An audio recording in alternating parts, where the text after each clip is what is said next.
Good morning. You may remember last week I talked about Pastor Alan Balsley and what a calm and gentle soul he was. He was the guy who said, "Lord, I don't know what your plan is, but I'm going back tomorrow."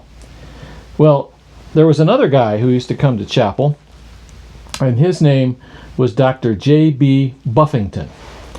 And he had sort of a wild look in his eye. He was the kind of man who made you a little bit afraid, honestly, when you were in his presence.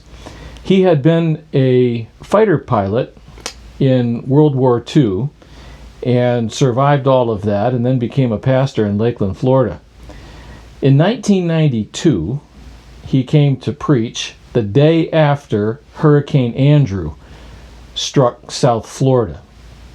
These were his verses. "The Lord is a jealous and avenging God. The Lord is avenging and wrathful. The Lord takes vengeance on his adversaries and keeps wrath for his enemies. His way is in the whirlwind and the storm, and the clouds are the dust of his feet." He looked up at us and he said, "I think the Lord has been taking a walk in South Florida."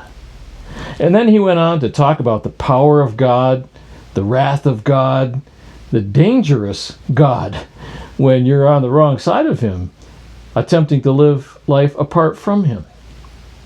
Well, by this point, all of us in chapel were pretty much ready to crawl under our chairs and hide.